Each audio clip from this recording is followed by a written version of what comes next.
Bonjour chers apprenants et bienvenue encore dans cette série de vidéos relatives à l'utilisation de la plateforme en ligne du Master Gagère.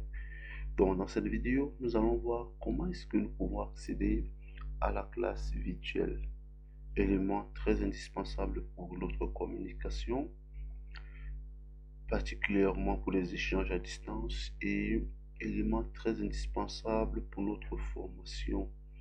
Donc, pour accéder à la classe virtuelle, déjà, dans chaque cours, dans chaque élément, dans chaque cours, vous aurez une classe virtuelle pour permettre des échanges synchrones entre vous et le tuteur de ce cours. Donc, nous allons accéder à la classe virtuelle du cours dans lequel nous sommes déjà inscrits. Donc, même si nous ne sommes pas connectés, c'est pas grave, nous pouvons cliquer directement sur le cours. Ça va nous renvoyer dans un premier temps au formulaire de connexion. Donc, ici, nous allons donc nous connecter. Et là,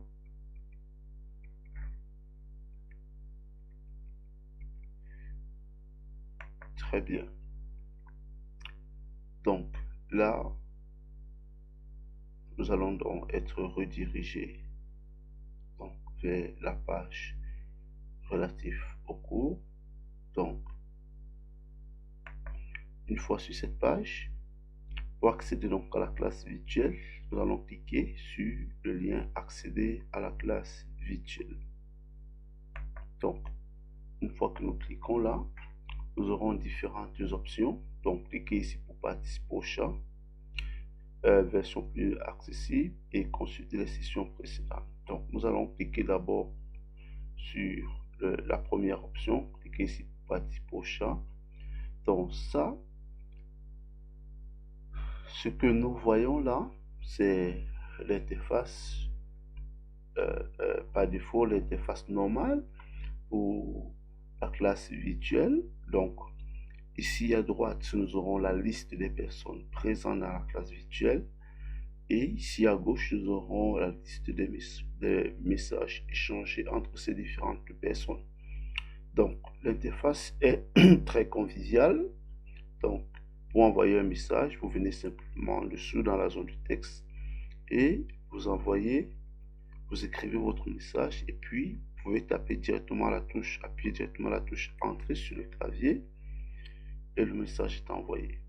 Donc, comme vous pouvez également écrire votre message et ensuite cliquer sur le bouton Envoyer et le message sera envoyé. Donc, ici, cette interface, elle est très conviviale. Donc, chaque fois qu'un participant enverra un message, ce message apparaîtra directement dans cette zone-ci. Donc, vous n'avez pas besoin de rafraîchir la page ou de mener une autre action pour pouvoir obtenir tous les messages envoyés par les autres participants.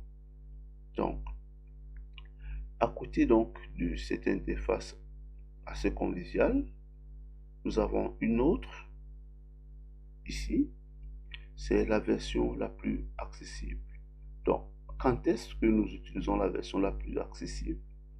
Nous utilisons cette version lorsque nous nous rendons compte que notre connexion n'est pas bonne, lorsque notre connexion est intermittente, c'est-à-dire elle a de nombreuses coupures. Là, la première interface n'est pas bonne parce que le processus de rafraîchissement de la page ne fonctionnera pas. Donc, et parce que ce processus de rafraîchissement ne fonctionnera pas, vous n'aurez pas la possibilité de voir tous les messages qui sont envoyés par les autres participants. Donc, et c'est pourquoi il y a donc cette seconde option qui est donc la version la plus accessible de la classe virtuelle. Donc, dans cette version, donc, vous aurez cette fois-ci la liste des messages échangés en dessous. Vous aurez au-dessus la liste des participants dans cette zone. Et puis ici, vous aurez donc la possibilité d'envoyer un message. Donc le cours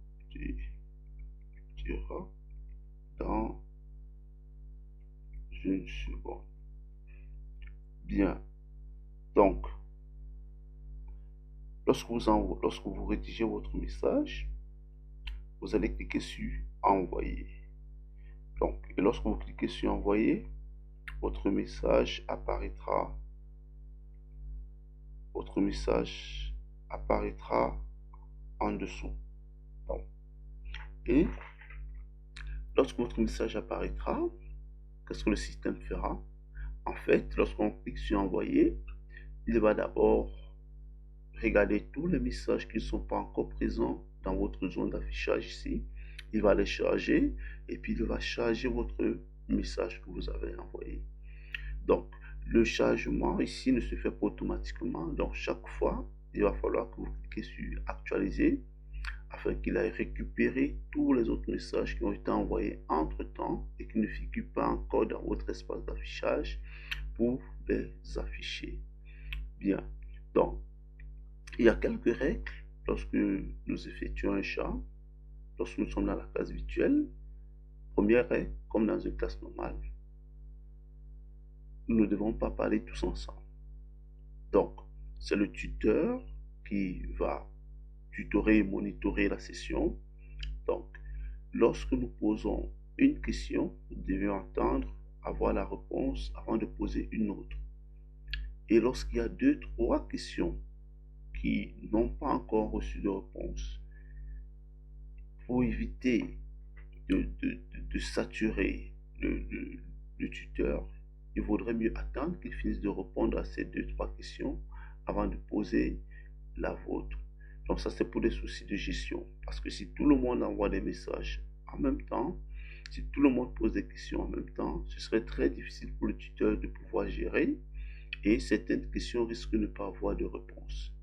Pas parce que le tuteur ne veut pas répondre, mais simplement parce que ces questions sont arrivées à des moments un peu difficiles où ce n'était pas possible pour le tuteur d'avoir une vue complète sur tous ces messages et pouvoir répondre à toutes ces interrogations. Donc, et également, toujours pour des soucis de connexion, c'est préférable lorsque vous avez des questions d'ouvrir un éditeur de texte, de saisir toutes vos questions et de les couper une par une pour les poser. Donc là, c'est vite, lorsqu'on a des problèmes de connexion, par exemple, de saisir toute une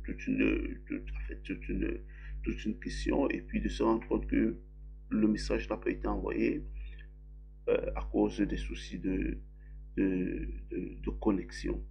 Donc, le dernier point maintenant, c'est la consultation des sessions précédentes. Donc, si vous avez manqué une session de discussion dans la classe virtuelle, donc ce n'est pas la catastrophe, ce n'est pas une catastrophe.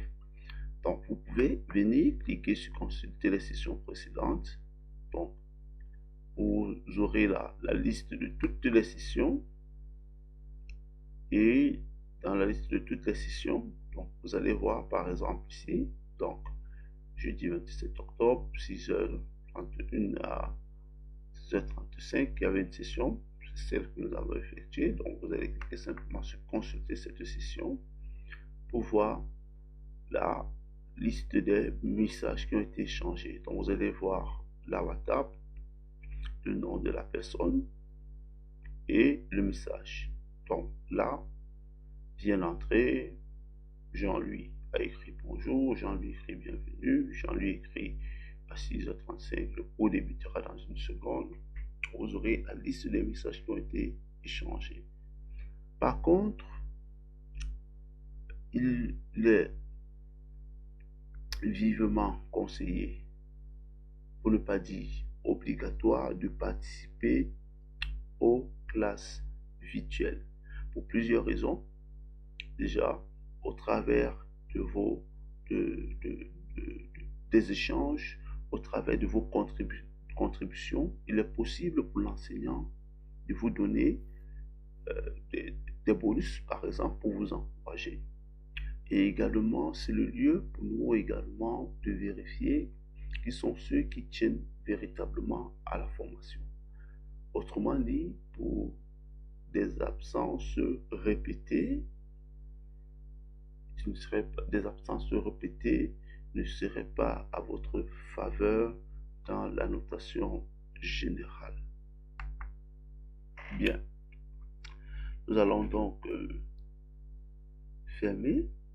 Donc, pour ceux qui sont à distance, donc nous aurons un doodle dans lequel nous allons essayer de planifier une heure euh, pour pouvoir échanger ensemble au travers de la classe virtuelle. Donc pour cela, après le doodle, donc on va vous envoyer un mail avec un lien dans lequel vous allez sélectionner les heures qui vous arrangent. Et puis, nous allons essayer donc de confronter toutes les suggestions pour voir à quelle heure cette classe virtuelle pourra se tenir. Mais cela sera effectué ce vendredi 28, ce vendredi 28 octobre, donc pour des raisons de temps. Donc, et la classe virtuelle où nous allons travailler, ce ne sera pas dans ce cours. Nous allons travailler dans la classe virtuelle présente dans le cours MP500C33, comment utiliser la plateforme de formation. Donc, ici, vous aurez les droits d'accès pour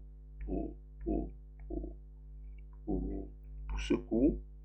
Donc, l'heure que nous allons arrêter, il va falloir que vous prêtez attention parce que l'heure que nous arrêtons, c'est l'heure UTC et il va falloir que vous regardiez votre fuseau horaire pour savoir quelle heure cette heure UTC correspond afin d'être présent dans la classe virtuelle. Donc, nous allons nous déconnecter et nous revenons à la page d'accueil.